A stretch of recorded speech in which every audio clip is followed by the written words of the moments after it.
Omega assigned to the triplet alphas as penalty, yet they loved her genuinely. In the streets below, merchants had long since packed away their goods, and the wind whispered through narrow alleys, carrying faint echoes of forgotten songs. Seraphine walked alone, her cloak drawn tight against the night chill. The High Council had decreed her punishment, and tonight she would be sent to serve the triplet alphas, the three brothers who ruled the northern lands with a power both feared and admired. Seraphine's heart thumped in her chest, not from fear alone, but from a restless curiosity she could not quell. Her punishment was meant to teach obedience, to break her fiery spirit, yet she carried a stubborn pride that refused to bow. She wondered what kind of men the triplet alphas were. Tales spoke of their dominance over the northern kingdom, their uncanny strength, and the mysterious curse that clung to their family like a shadow. The carriage that awaited her at the city gates was cold and silent, its black wheels barely whispering against the cobblestones. As Seraphine stepped inside, the door shut with a hollow click, sealing her fate. The journey northward was long, through forests dark and rivers glinting silver under the moonlight. She watched the passing landscape, wondering if she would be able to survive the power she sensed lurking at her destination. By the time they arrived, the first hints of dawn were brushing the sky in soft pink and gray. The triplets' ancestral home rose before her, a massive fortress of stone with towers reaching like fingers toward the heavens. Ivy crept along its walls, and the drawbridge spanned a moat that reflected the pale morning light. There was a quiet majesty to the place, but also an air of unease, as if the stones themselves remembered centuries of sorrow. Seraphine's escort led her through tall wooden doors into a grand hall. The walls were lined with ancient tapestries depicting battles and feasts, their colors muted with age. The air smelled faintly of herbs and smoke, a mixture that made her feel both welcome and out of place. At the far end of the hall stood three figures, each framed by the rising sun. The brothers. The first brother stepped forward, his eyes sharp and calculating. His hair was dark as midnight and his expression unreadable. The second was taller, with flames in his gaze and a presence that seemed to ripple with raw energy. The third was quiet, his movements slow but deliberate, his eyes calm yet holding a depth that made Seraphine's skin prickle. "Seraphine," the first brother said, his voice low and commanding, "you have been assigned to us by the High Council. Your obedience is expected." Seraphine lifted her chin. "I will do as is required," she replied, her voice steady despite the pounding of her heart. The first brother's lips curved into a faint, almost imperceptible smile. "We will see," he said, and motioned for her to follow. The halls of the fortress were like a maze of shadow and light, twisting corridors and staircases that led to rooms filled with books, armors, and relics of old magic. Seraphine felt both awe and fear. The brothers did not speak much as they walked, but their presence was a constant pressure, like the pull of the moon on the tide. Eventually, they led her to her chambers, a room high in one of the towers, with a wide window overlooking the forests below. The walls were lined with bookshelves, and a small fireplace offered warmth. The bed was neatly made, its blankets thick and soft. It was more comfortable than she expected, yet she could not shake the feeling that the room itself was a trap, beautiful yet confining. "You will rest here," the second brother said, his voice warm but edged with authority. "Tomorrow your training begins." Seraphine nodded. "I understand." Alone in her room, Seraphine allowed herself a moment to breathe. The reality of her situation was settling in, a mixture of dread and fascination. She could feel the invisible threads of the brothers' power reaching toward her, probing, testing. She wondered what they truly wanted from her: respect, obedience, or something more, something they could not name even to themselves. Night fell again, and the silver moon rose, painting the fortress in pale light. Seraphine was restless, her mind racing with questions she could not answer. That night she dreamed. In her dream, the brothers were not men but shadows of their true selves, trapped in a maze of mirrors. Their faces twisted with guilt, sorrow, and longing, each mirror reflecting a different sin, a different regret. Seraphine reached out, but her hands passed through them, unable to touch the shadows. One voice whispered from the darkness, soft and trembling, "You will either break us or bind us forever." She woke with a start, the dream lingering like smoke. Her heart raced, and she could not tell if it was fear or a strange, growing fascination that held her. The silver moonlight streamed through her window, and she felt its pull on her soul, gentle yet unyielding. The next morning her training began. It was not what she expected. The brothers did not force her to obey through threats or harsh discipline. Instead, they tested her in subtle ways, observing her reactions, pushing her limits with riddles, challenges, and quiet scrutiny. The first brother tested her mind, asking questions that required careful thought. The second tested her courage, challenging her to step beyond comfort and fear. The third tested her heart, asking questions that probed her empathy and understanding. Seraphine found herself fascinated by them, despite herself. Their power was undeniable, but so was the hint of vulnerability beneath the surface. She began to see them not just as rulers or punishers, but as three individuals shaped by pain, regret, and longing. And in that she found herself drawn to them, a pull she could not resist, even as she resisted it. Days passed, each one a dance of tension and understanding. Seraphine's presence changed the brothers, too. They began to argue less over dominance and more over concern for her well-being. Small gestures of care, subtle and unspoken, threaded through the fortress. A warm cup of tea left by her bedside, a hand lightly brushing hers in passing, a protective glance in the dark corridors. One evening, the High Council's messenger arrived, bringing word of unrest in the kingdom. The news should have filled Seraphine with fear, yet her mind was caught on a single thought. The brothers, bound by their curse and their power, were now inextricably linked to her fate. Later that night she stood at her window, watching the silver moon rise. The wind carried the scent of the forest, crisp and alive. She felt a presence behind her and turned to see the first brother standing there, shadowed in the moonlight. "You were thinking of leaving," he said softly, almost a question. "I am not," Seraphine replied honestly, "but I cannot pretend I am not afraid of what comes next." His gaze softened, a flicker of vulnerability breaking through the mask of authority. "We are all afraid," he admitted, "but fear is not weakness. It is proof that we care, proof that we are alive, and perhaps it is proof that you matter more to us than you know." Seraphine's heart stirred at his words, a strange warmth spreading through her. She wanted to trust him, wanted to believe that beneath the power, the dominance, and the curse, there was something real, something genuine. But she also knew the path ahead was uncertain, filled with shadows that could swallow them all. And then, just as the moon reached its zenith, a flicker of silver light danced across the forest below. Seraphine felt it in her bones, a sign, a warning, or perhaps a promise. The curse that bound the triplets was stirring, and its first test of her would come soon. She looked at the brothers, standing silent behind her, and realized that nothing would ever be the same. She was no longer merely a pawn in a game of power. She was the key, the one who could either break them or bind them forever. And as the wind whispered through the trees, she knew the night held secrets that were only beginning to reveal themselves. The silver moon smiled down, cold yet beautiful, and Seraphine whispered into the night, "Let it come. I am ready." And somewhere deep within the fortress, the shadows of the triplet alphas shifted, restless and alive, as though the night itself were holding its breath. The morning sun poured through the tall windows of the triplets' fortress, painting the stone floors with golden light. Seraphine rose from her bed, stretching as if to shake off the lingering shadows of the night. The previous evening had left her restless. The silver moon's whispers haunted her dreams. She remembered the first brother's words, soft and vulnerable, echoing in her mind.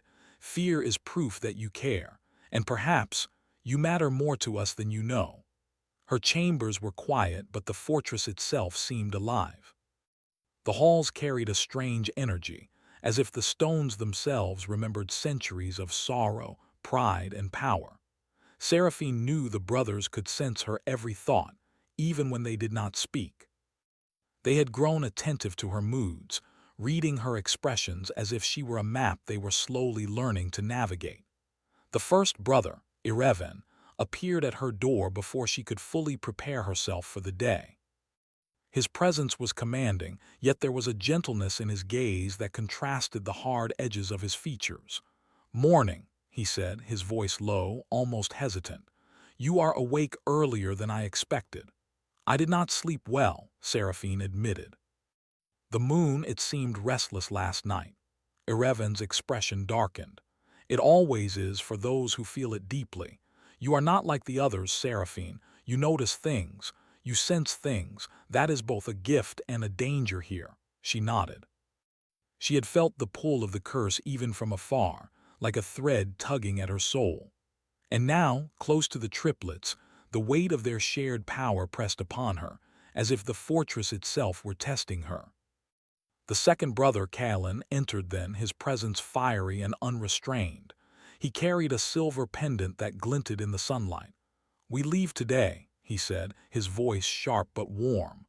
"There is a place you must see. It is part of your training, though I doubt anyone has survived it without fear." Seraphine tilted her head. "Fear does not mean failure," she said softly, surprising herself with her own courage. Kalen's lips curved into a faint smile. "Wise words," he admitted. "But we shall see if you can act on them." The third brother, Lysander, approached last. His movements were deliberate, almost imperceptible, yet he seemed to occupy every corner of the room at once. "Do not underestimate the shadows," he said quietly. "They test not only your courage but your heart, and perhaps your loyalty." Seraphine swallowed, feeling the weight of his words settle deep in her chest. Loyalty. She had been trained to rely only on herself, to trust no one. Yet the pull of the triplets' presence made her heart ache in ways she did not yet understand. They led her to the outer courtyard where horses waited, their coats gleaming under the sunlight. The forest beyond loomed, dark and alive, whispering secrets of old magic. Seraphine mounted her horse carefully, feeling the wind brush her hair as Kaelin took the lead. Ireven and Lysander flanked her, their presence protective yet tense, as if the forest itself held an invisible threat. The journey through the forest was slow and deliberate. Birds flitted among the trees, and the wind carried the scent of earth and pine. Yet beneath the beauty, Seraphine felt a strange unease. Shadows shifted where no light should reach, and a faint, cold whisper threaded through the leaves. As they rode deeper, Seraphine noticed the brothers, subtle interactions with one another. Kaelin's fiery gestures were met with Ireven's steady restraint, while Lysander observed silently, intervening only when necessary. They were not merely powerful. They were bound together in ways Seraphine could not yet understand, their lives intertwined by loyalty, guilt, and the unseen chains of a curse. Finally, they arrived at a clearing where the moonlight had left silver patterns on the grass, though the sun now shone fully. In the center stood a stone circle, ancient and etched with runes that pulsed faintly with magic. "This is where your test begins," Ireven said, dismounting. "You must enter the circle alone. What you face inside will reveal more about yourself than any of us could teach you." Seraphine's heart quickened, but she nodded. She dismounted and stepped into the circle, feeling a sudden chill that ran through her bones. The air shimmered, and the world seemed to stretch and fold around her. She could hear whispers, soft and urgent, carrying fragments of fear, regret, and longing. A shadow emerged from the center of the circle, coalescing into a figure both terrifying and beautiful. It mirrored her own fears and insecurities, reflecting every doubt she had ever harbored. "You are not ready," it whispered, echoing her own thoughts. Seraphine's knees threatened to give way, but she drew a deep breath and faced the shadow. "I do not wish to run," she said firmly. "I will not let fear control me." The shadow wavered as if surprised by her courage. "Then you may survive," it said before dissipating into silver mist. Seraphine fell to her knees, trembling, but a strange sense of clarity filled her. She had faced the first test, not with strength alone, but with heart. The triplets' lessons were beginning to make sense. They were not teaching obedience, but self-discovery. When she stepped out of the circle, Irevan was waiting, his expression unreadable but his eyes softer than usual. "You did well," he said quietly. "Many never face what lies within themselves." Kaelin placed a hand on her shoulder, warm and reassuring. "And yet this is only the beginning," he said. "The forest does not forgive weakness." Lysander nodded, his gaze lingering on her for a moment longer than necessary. "You are stronger than you realize," he murmured. As they remounted their horses and rode back to the fortress, Seraphine felt a subtle shift in their relationship. The triplets' dominance was still there, unyielding and powerful, but beneath it, a strange tenderness had begun to bloom. Each glance, each touch, was charged with unspoken meaning. She felt drawn to them, yet she remained cautious, knowing that the curse binding them could change everything at any moment. Night fell again, and the silver moon rose above the fortress. Seraphine returned to her chambers, her mind swirling with thoughts of the day. She remembered the shadow in the circle, the fear she had faced, and the unexpected pride she felt in surviving it. And she remembered the triplets, Irevan's steady gaze, Kaelin's warmth, Lysander's quiet intensity. A soft knock on her door broke her reverie. Irevan stepped inside, carrying a small book bound in leather. "I thought you might like to read," he said softly. "It contains tales of those who have faced the curse before us. Perhaps it will guide you, or at least remind you that you are not alone." Seraphine took the book, their fingers brushing lightly. A spark of warmth traveled through her, and for the first time she felt that maybe, just maybe, she could trust them. "Thank you," she said quietly. Irevan inclined his head, then paused. "Remember, Seraphine, the heart is as much a weapon as any sword. Guard it carefully, for even love can bind you in chains if wielded wrongly." She nodded, absorbing his words. And as he left, she opened the book, letting the stories of courage, sacrifice, and redemption wash over her. The firelight flickered across the pages, and for a moment she felt at peace. But peace was fleeting in the triplets' world. Outside her window, a faint silver light pulsed among the trees, brighter than the moon itself. Seraphine's heart skipped a beat as a soft howl echoed from the forest, carrying a power both beautiful and terrifying. She knew instinctively that this was the beginning of the curse's first real test, a challenge that would test not only her courage, but the bonds forming between her and the triplets. She pressed a hand to her chest, feeling the rhythm of her heartbeat, and whispered into the night, "I am ready." And deep within the fortress, shadows shifted, restless and alive. The triplets watched from the towers, each feeling the stirrings of the curse and the strange, undeniable pull of their connection to her. Fear, longing, and hope intertwined, binding them all in ways none could yet understand. The forest seemed to hold its breath, waiting for the moment when destiny, fear, and desire would collide. Seraphine's journey was only beginning, and the chains of duty and longing were tightening with every passing heartbeat.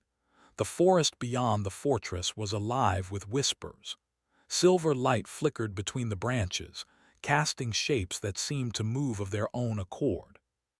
Seraphine stood at the edge of the clearing, her breath catching in the crisp night air. She could feel the pull of something ancient, something beyond understanding.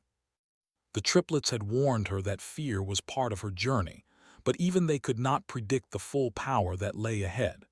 Irevan, Kaelin, and Lysander flanked her silently.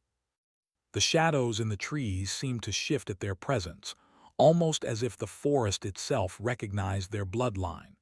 The brothers' expressions were unreadable, but Seraphine could sense their unease. They had faced many dangers in their lives, but this, whatever awakened now, was different. "You must stay close," Irevan said softly, his hand brushing briefly against hers. "Do not stray and do not doubt yourself. The shadows will test more than your courage." "I am not afraid," Seraphine replied, though her voice wavered slightly. She did not want to admit that the eerie light made her heart race. Kalen's eyes, sharp and bright, scanned the forest. "We will all be tested tonight. Do not forget that fear is not weakness. It is a guide." Lysander, always the quiet observer, stepped forward and extended a hand. "And trust is as important as strength. You must trust yourself and us." With a deep breath, Seraphine followed them into the forest, the silver glow guiding their steps. The air was thick with magic, ancient and potent. Every rustle of leaves, every flicker of light, seemed to carry a message only the heart could understand. The forest opened into a vast clearing, where an ancient stone altar stood, covered in vines and etched with runes. The silver light was brighter here, almost blinding, and it pulsed as if alive. Seraphine approached cautiously, her fingers tracing the runes. A cold shiver ran through her body, but beneath it a strange warmth spread, a feeling of connection, as if the forest were welcoming her. "This is the heart of the curse," Irevan said, his voice solemn. "It tests the soul. You must face it alone, though we will be near." "Do not falter." Seraphine nodded, her mind racing with questions. She knew that this was not merely a test of courage or skill. It was a test of heart, of understanding the nature of fear, guilt, and love. She stepped onto the altar. Instantly, the silver light surged, wrapping around her like a living thing. Shadows rose from the ground, forming shapes that twisted and shifted. They were reflections of the triplets, dark, distorted, filled with regret and sorrow. Each shadow spoke without words, their presence heavy with centuries of guilt. "You will fail," the shadows whispered. "You cannot save them. You cannot change their fate." Seraphine's knees threatened to give way, but she clenched her fists. "I will not fail," she said firmly. "I can help them because I see them as they are, not as the shadows make them appear." The shadows lunged, swirling around her in a storm of silver and black. Seraphine closed her eyes, focusing not on the fear but on the hearts of the triplets. She remembered Irevan's quiet guidance, Kalen's fiery strength, and Lysander's gentle patience. She thought of the moments of care, the small gestures that revealed their true selves. Slowly, the shadows began to falter. Their forms wavered, losing shape, until all that remained was a soft silver glow. Seraphine opened her eyes to find the forest calm once more. The air was lighter, and a quiet peace settled over the clearing. The triplets stepped forward, their faces reflecting a mixture of awe, relief, and something deeper, gratitude and longing. Irevan reached out, brushing a strand of hair from Seraphine's face. "You have done what none of us could," he said softly. "You saw beyond the curse, beyond our sins." Kalen's hand rested on her shoulder, warm and steady. "You faced the shadows with courage, and you did not falter. That is a rare gift." Lysander's eyes met hers, calm and deep. "And you trusted us, even when the shadows tried to convince you otherwise. That is the truest strength of all." Seraphine felt a lump in her throat. She had faced fear, darkness, and uncertainty, but the love and care reflected in their eyes was more powerful than any shadow. For the first time, she realized that her own heart was changing. She cared for them, not as rulers, not as punishers, but as men who were wounded and whole at the same time. They rode back to the fortress in silence, the weight of the night's events settling over them. When they reached the gates, the moon had climbed high once more, casting its silver glow over the stone walls. Seraphine dismounted and paused, looking at the triplets. "You trust me now," she said softly. Irevan nodded, a shadow of a smile on his lips. "We trust you," he said. "And we hope you will continue to trust us, even when the next challenge comes." Kalen stepped closer, his fiery gaze meeting hers. "Trust is not simple here. The curse is never gone completely, but what we feel for you, it is real." Lysander, standing slightly apart, extended a hand. "You have awakened something in us, something we thought was lost. Do not forget that, Seraphine." That night, in her chambers, Seraphine reflected on everything she had seen. The curse was powerful, yes, but it was not invincible. Love, trust, and courage were weapons in their own right, forces that could bend even the darkest magic. Yet she could not shake a lingering unease. The silver light in the forest had not been entirely gone. A pulse of energy remained, a quiet reminder that the curse was watching, waiting. The triplets were strong, but even they could not escape the pull of fate entirely. Sleep came slowly, haunted by memories of the shadows and the strange, flickering light. In her dreams, she saw the triplets as children, laughing and playing in the halls of their home, free from the burden of the curse. And then the shadows returned, twisting the scenes into sorrow, fear, and regret. She awoke with a start, the silver moonlight streaming through her window. Irevan was there, standing silently, as if he had not moved since she fell asleep. "You are stronger than you realize," he said quietly. "And yet, the curse is patient. It will test all of us again." Seraphine nodded, feeling the truth of his words. She had faced one challenge, but the path ahead was far from over. And she understood now that her bond with the triplets was not simply one of duty or punishment. It was something deeper, something that could heal or destroy. The following days passed in a delicate rhythm of training, observation, and quiet discovery. The triplets taught her more about their world, their powers, and the history of the curse. Each lesson was layered, not merely about obedience or skill, but about understanding the heart of a kingdom, the heart of the triplets, and her own heart. Seraphine learned to read the subtle changes in their moods, the flickers of doubt behind Irevan's steady gaze, the impatience behind Kaelin's fire, and the quiet longing behind Lysander's calm. She began to see the brothers not as distant rulers, but as men shaped by centuries of expectation, guilt, and unspoken desire. One evening, while walking through the gardens, Seraphine paused by a fountain, watching the moonlight shimmer on the water. Kaelin joined her, leaning against the stone railing. "You are changing them," he said quietly. "Even they do not realize it yet. And you are changing yourself."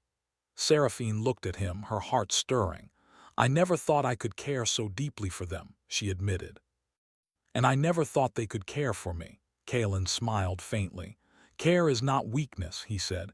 "It is courage." As they stood together, a soft rustling came from the trees. The silver light appeared again, faint but unmistakable. Seraphine felt a shiver run down her spine, and Kaelin's hand brushed hers in reassurance. The curse was not done. Its trials were far from over, but Seraphine understood now that she was not alone. Together with the triplets, she could face the shadows. And perhaps, together, they could find a way to redeem not only themselves, but the generations that had suffered under the curse. The moon climbed higher, silver and watchful, as Seraphine whispered to herself, "I am ready for whatever comes next." And deep within the fortress, the triplets watched, their hearts entwined with hers, knowing that the path ahead was uncertain, dangerous, and yet filled with possibility. The fortress of the triplets was cloaked in silence, broken only by the soft rustle of leaves outside and the occasional whisper of wind through the towers. The silver moon hung low in the sky, casting a pale glow over the stone walls and gardens. Seraphine stood on the balcony of her chambers, gazing at the horizon where the forest met the sky. Her heart was heavy with anticipation. The curse, the trials, and the shadows had brought her here, to the precipice of the ultimate choice. Inside the fortress, Irevan, Kaelin, and Lysander gathered in the great hall. The runes on the walls pulsed faintly with silver light, the air thick with magic and expectation. They had faced the shadows and survived, but the final test loomed. Each brother's expression was a mixture of resolve and vulnerability, their centuries of guilt and regret laid bare beneath the weight of the coming night. Seraphine descended the stairs slowly, her steps quiet on the stone floors. She carried with her not just courage, but the bond she had formed with the triplets, the trust, understanding, and growing affection that had become her anchor in the storm of the curse. Ireven was the first to speak, his voice steady but gentle. "Seraphine, the choice is before us. The curse demands a sacrifice, yet it also offers freedom. One of us must give, but none of us wish to lose you." Kalen's fiery gaze softened as he added, "You have shown us what it means to face fear with an open heart. You have reminded us of who we were and who we could be. We will not falter, but the choice must be yours as well." Lysander's voice, calm yet powerful, completed the trio. "Trust in what you feel, Seraphine, and trust that we will act with you, not against you. The bonds we share, they are stronger than any curse." Seraphine swallowed, feeling the weight of their words. The shadows of the curse had tested them all, revealing vulnerabilities, fears, and hidden truths. And now, standing in the heart of the fortress, she realized that love, trust, and courage were stronger than any magic, stronger than any shadow. The silver light from the runes swelled, forming a circle at the center of the hall. It pulsed with a heartbeat-like rhythm, drawing them closer. Seraphine stepped into the circle, her fingers brushing against the silver glow. The air shimmered, thick with magic, and the shadows of the past began to rise once more. But this time, the shadows were different. They were not twisted reflections of the triplets.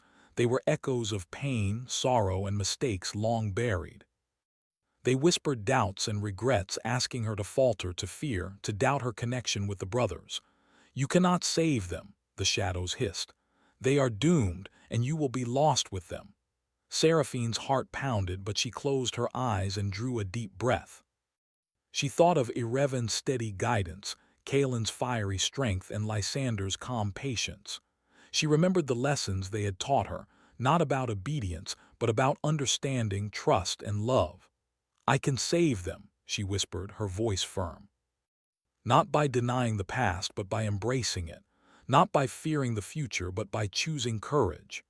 The silver glow responded, intensifying as Seraphine extended her hands. The shadows writhed and shifted, but her determination acted as a shield, bending the darkness without breaking it. The triplets joined her, each placing a hand on the silver light, their combined presence strengthening the magic and confronting the curse. The hall trembled, the air thick with the power of the curse and the strength of their united hearts. Ireven's gaze met hers, steady and filled with trust. Kalen's hand was warm on hers, a reminder of shared courage. Lysander's calm presence grounded her, anchoring her heart in the certainty of their bond. The shadows screamed and twisted, but slowly they began to dissipate, dissolving into silver mist. The curse, ancient and relentless, recoiled against their combined strength. Seraphine felt the weight lift from the triplets, their burdens of guilt and regret unbinding before her eyes. When the last shadow vanished, the hall was silent, bathed in the soft glow of the moonlight filtering through the windows. The runes pulsed one final time, then dimmed, leaving only the warmth of the firelight and the presence of the four hearts that had faced the darkness together. Ireven knelt before her, his eyes reflecting relief and gratitude. "You did it," he said softly. "You freed us, all of us." Kalen's fiery gaze softened as he stepped closer. "You believed in us, even when the shadows tried to convince you otherwise. That is a strength none of us possessed." Lysander's calm voice completed the moment.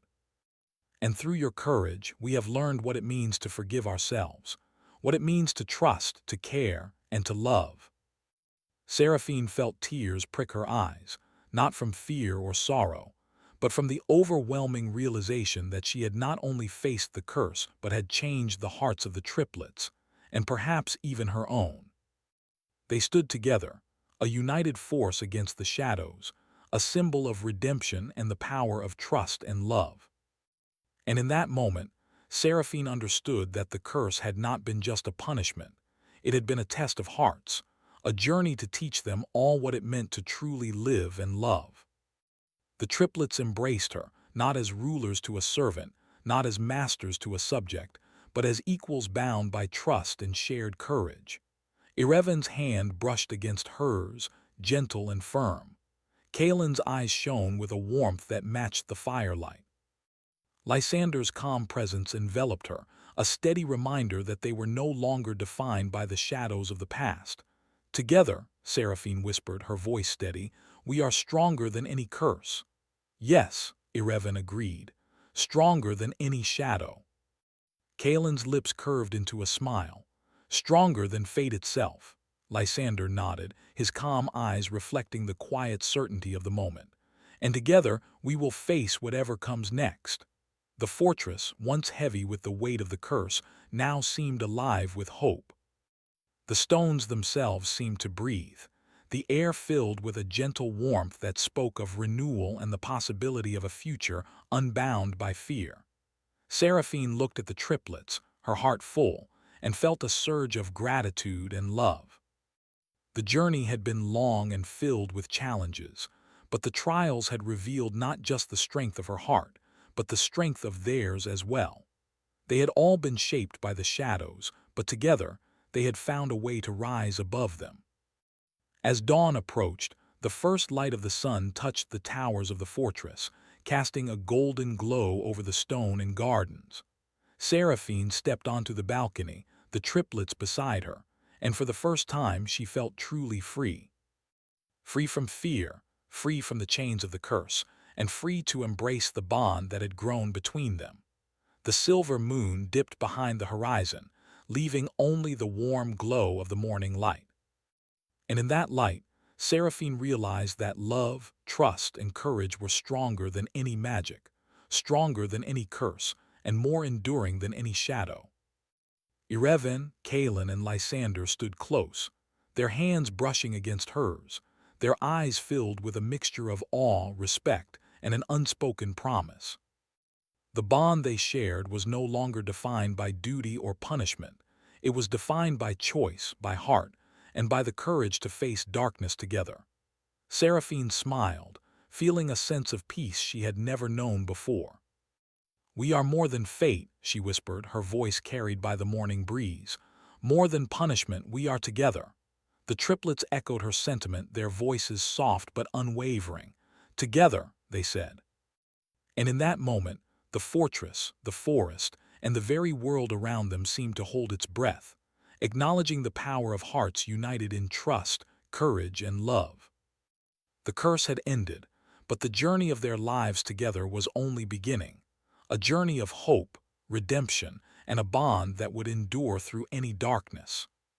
The sun rose higher, painting the world with warmth and light, as Seraphine and the triplets faced the new day, free, united, and ready to embrace whatever the future held.